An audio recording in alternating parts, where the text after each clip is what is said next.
Aktuelne teme, zanimljivosti, kultura, studentske vesti, jedina slušaonica u kojoj studenti predaju. Slušaonica 6. I dragi slušaoci, dobrodošli u 121. epizodu Slušaonice 6. Moje ime je Vanja Malešević i sa mnom u studiju moja koleginica Jovana Pantelić. Konačno moje prezime normalno izgovoreno kako treba ovde, pošto ga sama izgovorim. Zato sam te i pustila. Reci mi, Jovana, kako si?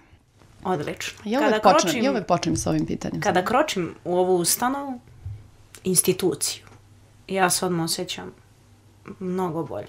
E pa drago mi je da to čujem. Reci mi, molim te, kada smo već kod ove institucije, šta si ti imala iz predmeta medijski sistem Srbije? Ja sam imala 10 i to je moja prva ocena. A ti? Pa isto, zapravo sad sam malo ostala i šokirana jer nisam očekivala ovaj odgovor kao, ovo je moj odgovor.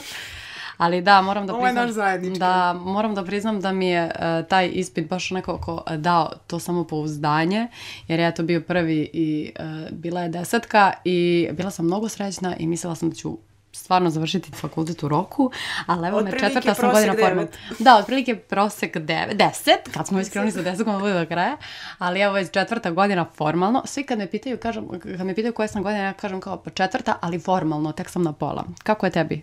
Što se toga tiče? Pa meni je dobro, ja sam zadovoljna, slušam sve iz 4. godine, nisam morala ničeg da se odreknem. Savršeno.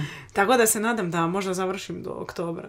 Bravo, i onda ovde da slavimo u slušaonici, da se utrkujete ti i naša urednica Sara Kolak, ko će prvi da završi fakultet, ko će prvi da dođe i da ovde časti slušaonicu 6. Jedva čekam naša urednice i ja da mašemo diplomama državnog fakulteta. To će biti savršeno, naši akademski građani. A šta se to još dešava u akademskom svetu, ispričat će nam Mina Milovanović kroz rubriku Studentske vesti.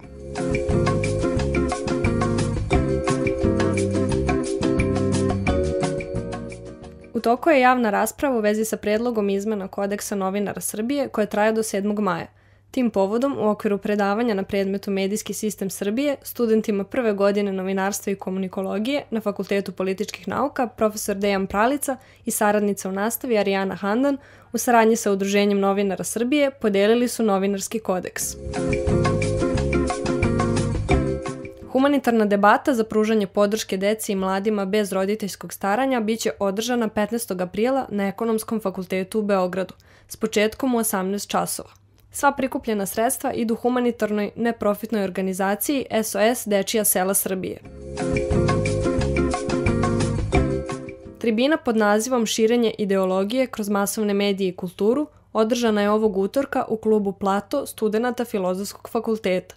Govornici su bili Nebojša Milikić, aktivista i urednik programa Kulturnog centra Rex i Bojan Vranić, vanredni profesor na Fakultetu političkih nauka.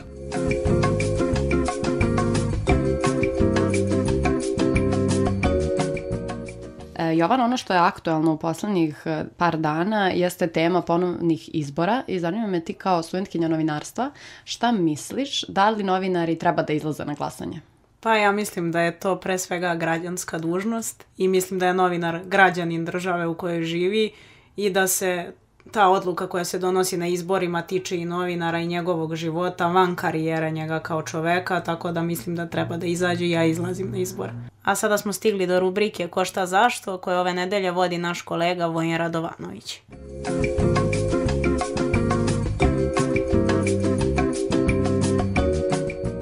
Nazad smo u slušaonici 6, evo nas ponovo u rubrici Ko šta zašto. Dnevno političke teme prečešljavamo u ovom jednom brzinskom razgovoru sa Markom Živkovićem iz Građanskih inicijativa. Marko, pre svega hvala ti na izdvojenom vremenu za slušaonicu 6. Počet ćemo od onoga što se dešava na dan snimanja ovog razgovora, to je treći sastanak parlamentarnih stranaka vladajuće većine i opozicije na kojem se razgovaralo i razgovara o daljem radu na primjeni preporuka ODIR-a za poboljšavanje izbornih uslova. Ono što je bilo najavljeno da će biti na dnevnom redu je predlog izmena 5 zakona. Nakon toga sastanak su u nekom momentu napustili predstavnici koalicije Srbije protiv nasilja Miroslav Aleksić i Marinika Tepić. Oni su izrazili nezadovoljstvo sastankom, rekli kako izborni uslovi ne mogu zapravo da se menjaju nakon što su izbori za 2. jun već raspisani. Kako se tebi čini ova čitava situacija u kojoj se mi trenutno nalazimo? Da li ti je izgledno da će opozicija na izbore uopšte na kraju izaći nakon ovih današnjih dešavanja? Pre svega hvala na pozivu da razgovaram o svim ovim temama. Što se tiče ovog sastanka, ja mislim da niko nije očekivao neke sad, bog zna kakve promene, jer znamo da vlast Srpske napredne stranke nema neku želju za demokratizaciju izbornog procesa. Ovo se dešava isključivo zbog pritiska i domaće javnosti i civilnog društva i stranih organizacija kao što je ODIR, kao što su, sad vidimo, i bili predstavnici ambasada na tom sastanku. I to je nešto sa čim ne mogu da se izbore predstavnici vlasti, a pre svega to je poteklo toga od pritiska građana nakon izbora 17. decembra prošle godine. Tako da svakako ja mislim da izborni uslovi nisu ni blizu dobrih, kamoli idealni, da nisu bili ni na prošlim, da nisu bili maltene na jednim izborima od 2012. do danas, a sjetit ćemo se i do pre 2000. kada postoji više stranača u Srbiji, tako da izbori u Srbiji su uvek problem. I uloga opozicije je da se bori po svaku cenu. Sad, ako ćemo da čekamo da izborni uslovi budu idealni, plašim se da nećemo ništa promeniti nikada. Tako da, moje lično mišljenje je da opozicija treba po svaku cenu da ide na izbore, zato što je to jedini način za legitimnu smenu režima. Evo, pobedili su na beogradskim izborima, nisu uspeli da odbrane pobedu ili nismo uspeli da odbranimo pobedu, kao god to nazvali. Evo prilike da se dokaže da građanki i građani Beograda žele promenu i da jednostavno i uprko svim potencijalnim manipulacijama i prevarama, ja mislim da građani Beograda, a kasnije ne znamo još kad, i građani mnogih opština i gradova u Srbiji mogu da se izbore i sa ovim uslovima i da pobede i da to bude neki dobar početak za demokratizaciju društva. Reci mi, je li tebi sporan moment, spomenuo si ga, učešća ambasadora Sjedinjenih Američkih Država Christophera Hilla i ambasadora Evropske unije u Srbiji Emanuela Giuffrea na ovom današnjem sastanku? To su pre svega kritikovali iz koalicije NADA, čiji predstavnici, to sam ispustio da kažem u onom uvodu, su odbili da učestvuju na ovoj rundi sastanaka. Je li tebi sporno što Christopher Hill i Giuffre učestvuju u nečemu što, kako govore iz koalicije NADA, biva unutrašnje pitanje Srbije? Pa, nažalost, Srbija kao jedna mala država u Evropi je uvek osuđena na to da se od sudbini nekih dešavanja u društvu brinu i faktori kao što je Evropska unija, kao što Sjedinjene Američke Države, pa i Rusija i Kina i mnogi ostali. Ja ne mislim da je to nužno problem, jer mislim da treba i njih upoznati sa situacijom kod nas, ali ne mislim da će oni nešto rešiti, kao što nikada nisu ni rešili, niti je njihov posao da rešavaju naše interne probleme. To je posao na, pre svega, političarima, pa onda i na civilnom društvu, a i samim građanima, da svako da neki svoj doprinos u promenama i da ne čekamo mi ni Hila, ni Evropsku uniju, ni... Izvini što te prekidam, ali misliš da njihovo učešće je pritisak na vlast ili pritisak na opoziciju? Mislim da njihovo učešće je čisto formalno da bi pokazali da se oni bave ovom temom, ali da neće njihov pristup promeniti ništa. Organizacija čiji si deo već nedeljama unazad obilazi Srbiju i održava tribine širom Srbije. Sve je krenulo iz Niša pod nazivom Ferka. Dakle, imate inicijativu, peticiju da predsjednik Republike Aleksandar Vučić se uzdrži od učešća na izborima na kojima formalno nije kandidat. U praksi, odnosno da se njegovo ime ne nalazi, kao što je to sada slučaj, u nazivu liste za lokalne izbore, kao što rekao sada u Beogradu. Pa da te pitam, Šta ćete dalje da radite s obzirom da su ovi izbori raspisani? Imali ste Aleksandar Vučić, Beograd sutra, pa niz drugih nekih činilaca te koalicije. Imali smisla na kraju dana Ferka s obzirom da su izbori raspisani? Dobro, prvo da ne zaboravimo da postoje i drugi izbori u ovoj državi, ne samo beogradski. I meni kao Nišli je jako drago što je rekao počelo iz Niša, mislim da će još mnoge stvari početi iz Niša što se tiče promene sistema u ovoj zemlji, ali svakako mislim da Vučić nije ispunio naš zahtev, to je jasno. Mi spremamo dalje korake i dalje pritiske na konkretno predsjednika, jer on odlučuje svemu tome. Naš zahtev je bio najjednostavniji od svih zahteva koji su podneti za ove izbore, zato što je bila isključivo lična volja Aleksandra Vučića da kaže neću svoje ime i vidjet ću da li će Aleksandar Šapić dobiti isto glasova koliko će dobiti ova lista sada. Ja mislim da se SNS plaši svojih lokalnih lidera i predsjednika opština, gradonačelnika, kako god, i da se zato svi krivi za Aleksandra Vučića, koji nije nešto mnogo bolje od njih, ali zloupotrebu medija i javnog prostora jednostavno građani Srbije vide samo njega i on nekako pravi onu divnu zabludu da je on stvar jedan dobar pošten čovjek, ali da su ovi oko njega loši. Ja mislim da ne može da neko ko drži do sebe ne bi sebe okružio lošim ljudima. Gde Ferka ide dalje? Ferka će biti sledeća u Baču u ponedeljak 15. aprila. Tu ćemo imati prilike da sa građanima razgovaramo o sledećim koracima Ferke, kao i da tu pričamo malo i sa lokalnim aktivistima koji se bore za boljitak svoje zajednice, za koje mislim su jako važni i zato se i trudimo da gde god Ferka gostuje, da kažem, da tu uključimo i lokalne predstavnike da bi nam približili malo i situaciju u njihovim opštinama ili gradovima. Hvala ti na ovom brzinskom razgovoru. Hvala tebi. Dragi slušalci, mi slušamo nekoj narednih epizoda emisije Slušaonica 6. Razgovarali smo sa Markom Živkovićem iz građanskih inicijativa oko inicijative Ferka, ali i oko današnjeg sastanka vlasti i opozicije o poboljšanju izbornih uslova.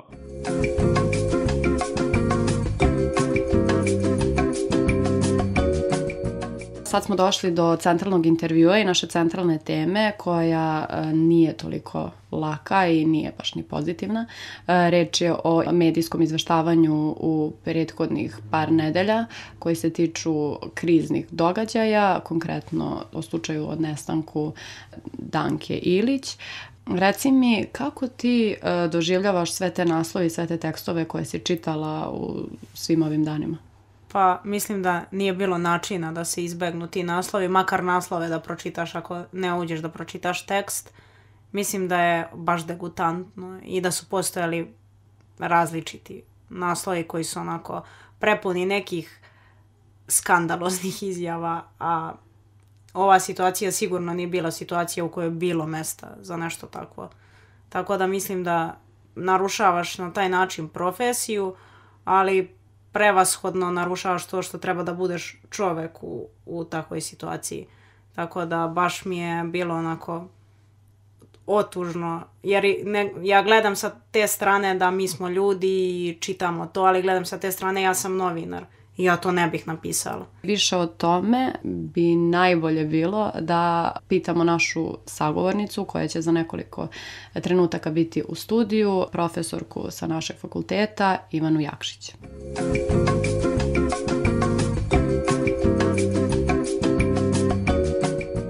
Dobar dan, profesorka, i dobrodošli.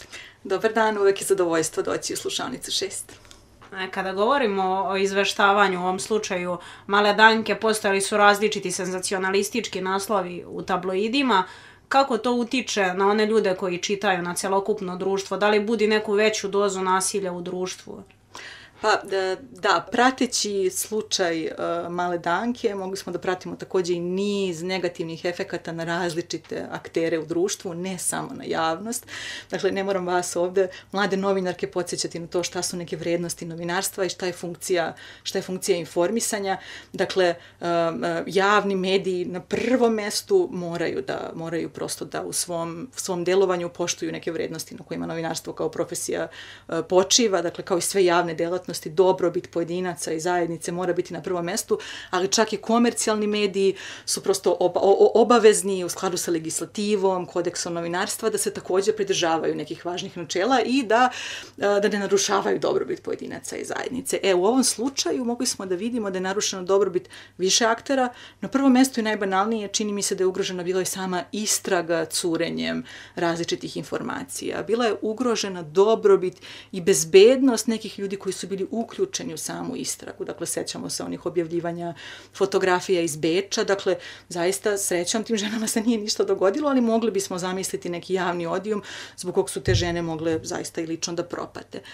Onda se približavamo ovim mnogo ozbiljnijim efektima, dakle da, istraga, neki drugi ljudi koji su uključeni, ali na prvom mjestu čini mi se žrtve, odnosno porodica male žrtve u ovom slučaju. Dakle, i nažalost ne moramo mnogo da osvežavamo sjećanje da se prisjetimo šta se desilo prošle godine, dakle pre nešto manje od godinu dana u Ribnikaru, na koji način su porodice žrtava propatile. To se slično sada desilo sa Dankom i čini mi se na još neke nove i ekstremnije i užasnije načine.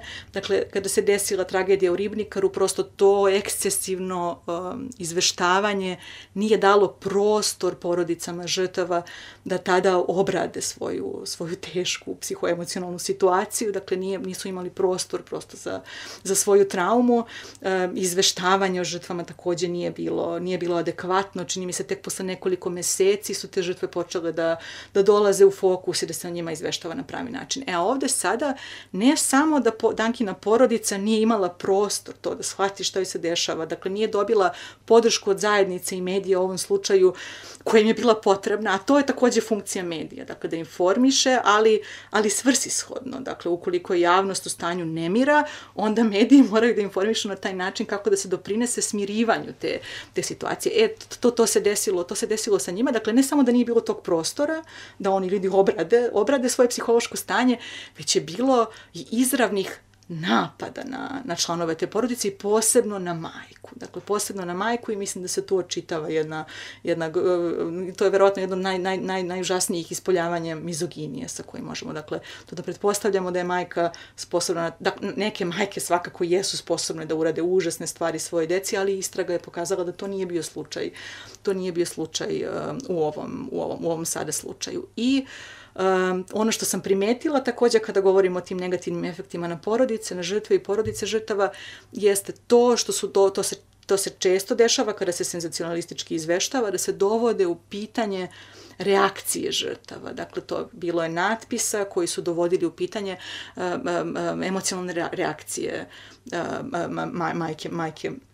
majke male Danke. Dakle, da li je ona dovoljno patila, na koji način je izražavala svoje emocije, to je prosto nedopustivo. A zašto su ljudi skloni da poveruju u takve stvari? Mediji plasiraju taj određeni narativ, pogotovo to da je majka bila kriva i to je onako nečega se držalo dok nije došlo do otkrića šta se zapravo desilo. Da, puno je nekih mehanizama prisutno i povezat ću ih to sa tim uticajem na javnost, zašto su ljudi skloni da konzumiraju i da prate tako na taj način te sadržaje i zašto su bili tako skloni da tako brzo i oštro osude majku.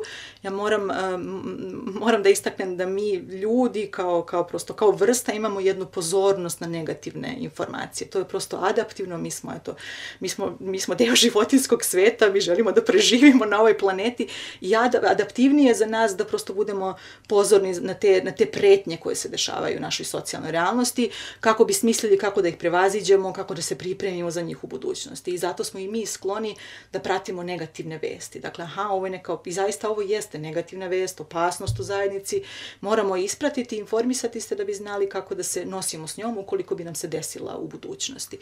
Zašto su tako skloni da brzo traže neke uzroke i da okrive? Zato što nam je potrebno da baš to, dakle, informisali smo se o negativnoj vesti, ali nam je jako bitno da povratimo taj osjećaj kontrole nad svojom socijalnom realnošću. I ako brzo pronađemo uzrok ili krivca, onda nastaje mir u našoj socijalnoj realnosti, mi nećemo biti takve majke, nećemo se okruživati takvim ljudima i sve će biti u redu u nekom našem socijalnom bablu. Ali Ali da, dakle, čini mi se da mediji eksploatišu ove naše potrebe, tu pozornost ka negativnom i ostavljaju nas ne sa zadovoljenim ovim potrebama, već nas dovode u jedno stanje koje je prosto neadaptivno. Dakle, taj preterani fokus na ove vesti nije srazmeran pretnji koja se desila u društvu. Dakle, to se desilo i sa Ribnikarom isto. Dakle, mesecima, ja sam iako se trudila da izbjegavam bilo kakve tabloidne medije, na društvenim mrežama su iskakale sponzorisane reklame i članci sa različitih tabloidnih medija. To se dešavalo 6 mjeseci nakon samog zločina. Iskakali su mi na društvenim mrežama neki izveštaji iz ustanove u kojoj je dečak smešten, recimo. I to se nažalost dešavalo i sada. Dakle, prosto izlaze neki sponzorisani sadržaj i vesti koji me prosto, iako ja to ne želim da konzumiram, koji me prosto vode me ka tome. A sa kakvom nas idejom ostavlja ta tolika pozornost, taj toliki fokus na ovaj događaj. Dakle, nesrazmerno realnosti. Jer to je bio jedan, kao što i Ribnikar bio, jedan izuzetno redak događaj. Dakle, ogromna pretnja za zajednicu, ali izuzetno redak događaj. Još uvek nismo otkrili, a možda i nećemo nikada otkriti šta su to bili uzroci, kakva je to bila konstelacija faktora. Svakako jedna retka stvar. I ovo što se desilo sa malom Dankom je srećom takođe vrlo redak događaj. Dakle, desila se jedna konstelacija faktora, dete koje se izgubilo, svako ko je roditelj našao se u takvoj situaciji, blizina puta, ta dva čoveka koji da li su bili alkoholisani ili nisu, a onda da se stekao i treći faktor da su to bili izuzetno nesavesni ljudi koji se nisu suočili sa svojim blažim zločinom u tom trenutku i napravili. Tako, to je jedna vrlo retka konstelacija faktora. A time što mi sve vreme imamo vesti o ovom događaju, mi nemamo taj utisak da je to nešto retko, što nije tako velika pretnja za sve nas, nego imamo utisak da je to nešto što vreba iza svakog koraka. I onda i to tako detaljno izveštavanje o celom zločinu, o akterima zločina, pod jedan nas povezuje sa zločincima. I to je bila još veća pretnja u slučaju Ribnikara. Dakle, što imamo više tih detalja o počiniocima, pa ljudima je lakše da se povežu s njima, da se identifikuju. U slučaju Ribnikara može čak i da ponove takav zločin. Ali čini mi se još nešto mnogo opasnije za sve nas kao društvo, taj toliki fokus na detalje, ta količina informacija nama poručuje da mi treba da se angažujemo oko toga. Jer ono što je u medijima, mi smo socijalizovani da su na mediji prosto nešto u šta verujemo, nešto što signalizira šta je bitno u društvu. Ako nama mediji non stop isporučuju sve te detalje o zločinu, sva ta otvorena pitanja, šta je to što mi učitavamo kao poruku? Aha, mi treba da se angažujemo oko ovoga, mi treba da istražujemo, mi treba da razmišljamo o tome kako ovo da rešimo. I pod jedan, to nam oduzima puno vremena, dovodi nas u stanje nemira, a mediji bi trebali prvo da rade suprotno, da nas dovodi u stanje mira, da nam poruče kako da se umirimo, kako da preveniramo takve situacije i slično. Dakle, prosto to postajemo inspektori i šta još gore, a po tom pitanju stanja u našem društvu je već užasno zabrinjavajuće, mi gubimo poverenje jedni u druge i gubimo poverenje u važne institucije i sistem u celini. A na koji način zapravo i javnost treba da se nosi sa tim nemirom i nesigurnosti koju osjeća sad nakon svih tih izveštavanja i kako bi najbolje mogao da se distancira od toga? Da li je to uopšte moguće? Odgovornost svakako nije na javnosti. Dakle, već sam kazala, te naše psihološke potrebe dolaze prosto inherentno u našem psihološkom paketu. Mi nikada nećemo prestati da budemo pozorni na negativne događaje u našoj sredini. Dakle, prirodno je to da mi želimo da znamo, da nas to interesuje. Dakle, odgovornost je na medijima i na onima koji regulišu rad medija da nešto učine. Sad, to je ono večito pitanje kako dolazi društvena promjena. Da li dolazi sa nekom jakom političkom voljom ili dolazi odozdo, od volje naroda, od nekih aktivista koji su istaknuti. Dakle, užasno je što se nakon Ribnikara ponovo ponavlja ista situacija i to što regulatorno telo se uopšte ne uključuje. To je bar moja percepcija, ali moram da priznam laička, prosto ja nisam novinarka i ne pratim na taj način, ali da, kao građanki obično imam utisak da se ništa u tom smislu nije promenilo u medijskom svetu, dakle očigledno, iako postoje neke regulative, ne primenjuju se da bi se ovo sprečilo, ali ono što primećujem u odnosu na prošlu godinu, vrlo rano je krenula ta kampanja ne klikći. Dakle, i tu se vraća na to odakle kreće promjena, da li kreće od nas ili kreće od vrha. Naravno, znamo, efikasno je, idealno ukoliko postoji politička volja da se ovaj problem reši, ona ne postoji i možemo i teoretisati zašto je to tako. Dakle, javnost koja je zabavljena ovakvom vrstom događanja možda nije zabavljena nekim drugim, možda svrsishodnijim pitanjima, ali eto, uliva mi nadu to da je prosto vrlo brzo od nekih uticajnih osoba, organizacija, krenula je ta kampanja Ne klikći i ja se nadam da je s jednim delom javnosti rezonirala. A sad kad je došlo do raspleta ovog događaja i kraj takav kakav je, i dalje postoje ljudi koji pišu komentare, veruju neke teorije zavere, kao da je cijela država napravila priču i politički aparat i svi da bi zaštitili i dalje po tom narativu majku koja je nešto loše uradila. I sad postavljam pitanje zašto i dalje postoje svi ti dokazi i tužno je, užasno je tužno i tragedija, ali zašto i dalje ljudi prihvataju, nije to mali broj ljudi, vidimo ono po komentarima i lajkovima i sada je to veliki broj ljudi koji veruje da nije se desilo. Jeste, da, ali mislim da tu govorimo samo još jednom ispoljavanju tog konspirativnog mentaliteta koji je, nažalost, zavlada u našem društvu. Ne samo u našem društvu, ja sam oštra protivnica toga da mi naše društvo sada izdvajamo kao nešto posebno loše. Ne, naše društvo je tako jedno prosečno, svašta se imamo i neke pozitivne osobine i neke mane kao društvo u celini, ali da, taj konspirativni mentalitet se dobro primio kod nas, dakle, svi ljudi su skloni teorijama zavere, moje kolege i koleginice koje se bave tom temom specifično kažu da ne postoji osoba koja nema bar jednu. Dakle, mi imamo potrebu da objašnjavamo pojave u svojoj okolini. Ako nemamo dovoljno nekih informacija u koje imamo poverenja, onda smo još skloni da zaključujemo na taj način. Čini mi se to da je toliki prostor za teorije zavere i nakon ovog slučaja ostao baš zato zbog tog nedostatka poverenja u zvanične institucije.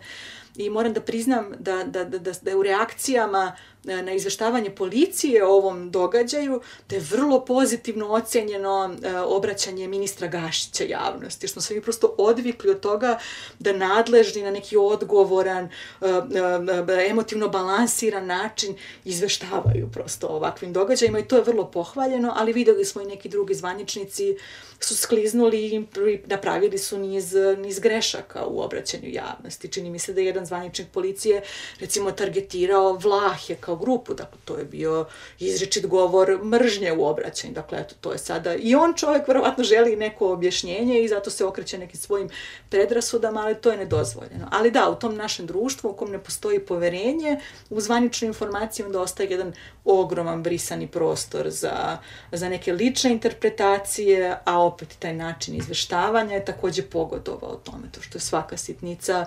naduvavana do nivo velikog pitanja u istrazi. I nažalost sa tim ne možemo lako da se borimo, to je pitanje i obrazovanja i medijske pismenosti, ali da i povratka poverenja u institucije, što je jedan veliki zadatak koji nadilazi ovu temu, prosto tiče se jedne opšte demokratizacije.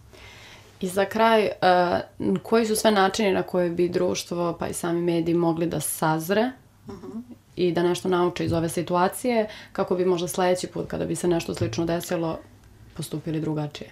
Da, to je baš ogromno pitanje i nisam sigurna da sam ja kao psihološkinja možda najpozvanija da ga raspakujem, ali postoji mnogo načina. Opet, dakle, evo, vidjeli smo neke inicijative su sada krenule su iz javnosti od strane uticajnih ličnosti, organizacija, obrazovanje svakako, budućih medijskih radnika i ja verujem, vi ćete mi posvjedočiti, dakle, ne moram da verujem, sjećam se i sama kako su neke koleginice sa našeg fakulteta, kako su vam prosto i dovele neke eksperte iz oblasti izveštavanja o kriznim situacijama, gdje ste vi, dakle, to je bio impuls za njih, želim da pripremim svoje studente i studentkinje kako da se nose sa ovim u budućnosti.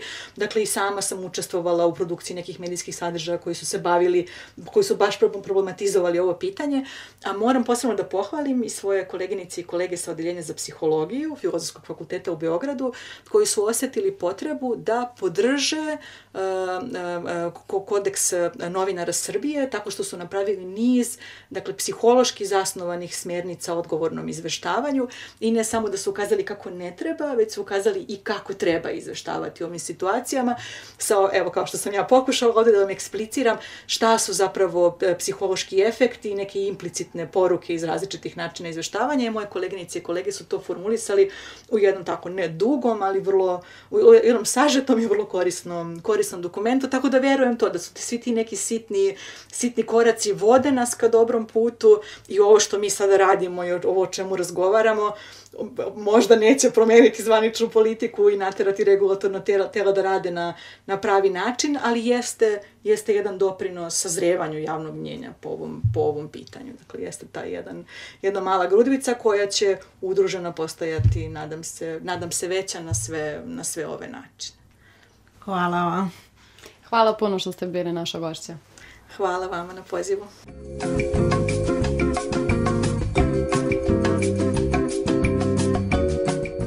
Ajde sada malo da pređemo na neke vedrije teme. Reci mi, Jovana, da li si gledala film Za danas toliko? Pročitala sam da je zapravo bio najgledaniji prošlog vikenda, pa me zanima da li si ti možda bila jedna od tih koji su doneli tu titulu.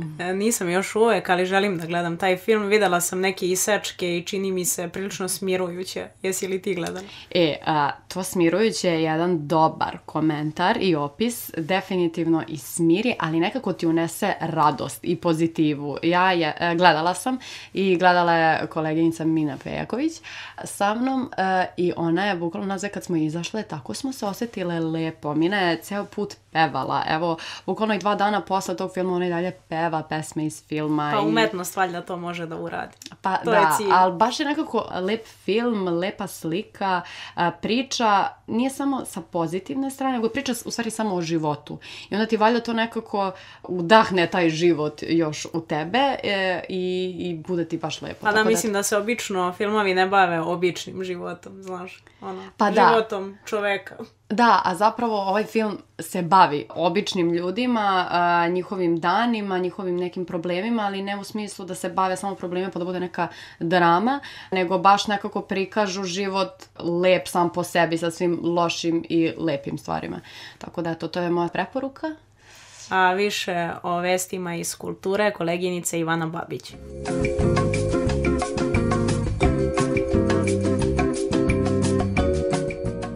Izložba studentskih radova kroz razmere, arhitektura, bila je otvorena u galeriji Kolarčeve zadužbine. Izloženi su radovi studenata Fakulteta građevinskog menadžmenta sa Univerziteta Union Nikola Tesla.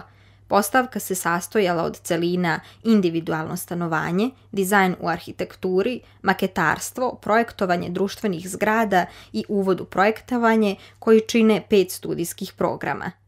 Važno je razlikovati dobru arhitekturu od loše arhitekture, smatra student Viktor Radomirović. Rekao bih u svakom slučaju da je od velike važnosti se ljudi edukuju što se tiče arhitektura, da istančavaju svoj ukus, da prate šta se dešava svuda u svetu, ali postoje vrhunski umjetnici koji zaista rade sjajan posao i ne samo u smislu gradnje, već i u smislu regulisanja grada, urbanizma i tako dalje. Imamo puno prostora za napredak, ali imamo i neku baštinu koja nas definitivno obavezuje da je čuvamo, da je gajimo i da je nastavimo.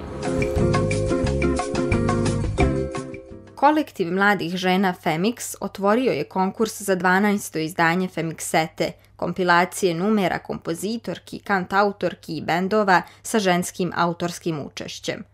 U obzir dolaze svi žanrovi. Konkurs traje do 21. aprila.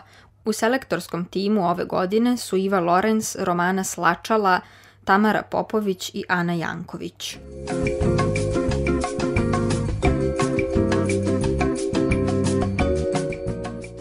Sada smo došli do moje omiljene rubrike. Ja sad tebe pitam moje omiljeno pitanje. Za koga navijaš? Za Partizan. Tako da ako si htjela nešto da mi kažeš. Ti si prva koja sedi ovde i radi sa mnom. Pre su bile Maša i Natalija, one navijaju za Zvezdu, to im je porodična tradicija. Možeš misliti, kao da nama nije. Kao da nama nije. Nemam ništa da dodam. Srećna jer smo koleginice grobarke. A reci mi, da li nešto treniraš? Ne, ali trenirala sam aikido, baš nisam sportski tip. Trenirala sam aikido kad sam bila 7. razred, imam narandžasti pojas. Koji je to po redu? Drugi. Pa dobro, pa te vidno si daleko sam dogurala, ali pokušavali su moji, ali nije išlo. A ti? Ja sam trenirala sve i svašta. Znači, bukvalno, ja sam uvijek kao mala, to u stvari, evo jedna anegdota, ja sam uvijek kao mala željela da treniram ples i meni u glavi bilo hip-hop. Eto, ja sam tako to htjela. I ja kukala mojim roditeljima da idem da treniram ples, hoću ples i oni mene upišu u neku školu plesa na Banovom brdu i mi kao sad tu ja sva srećna došla sam tu prvi trening. I samo kreće na na na na na na na na na na na na na i ja, ljudi, razočarala sam se.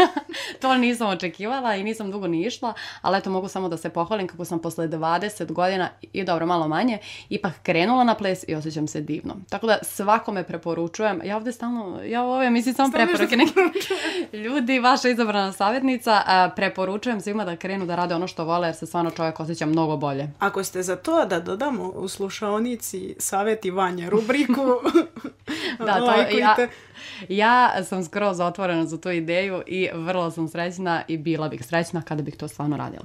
A sada dosta o nama, ajde malo da pričamo o sportu, tačnije da priča o sportu naša koleginica Anđela Čolanić.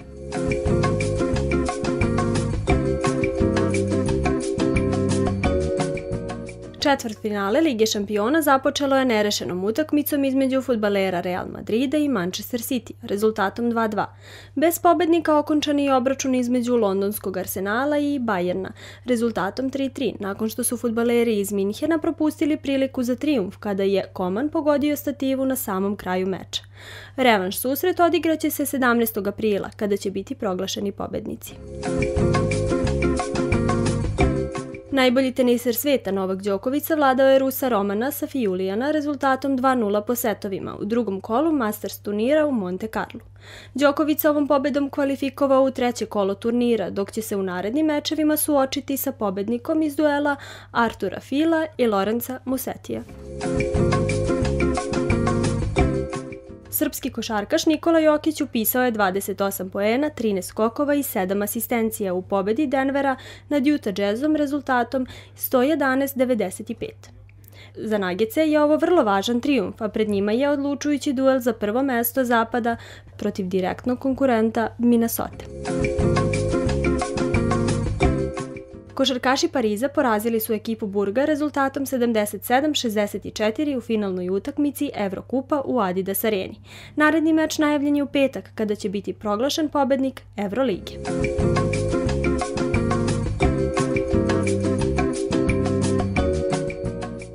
Hvala vama slušalci što ste bili uz nas i slušajte nas i sljedećeg petka od 18 časova. Ćao! Aktuelne teme, zanimljivosti, kultura, studentske vesti, jedina slušaonica u kojoj studenti predaju. Slušaonica 6.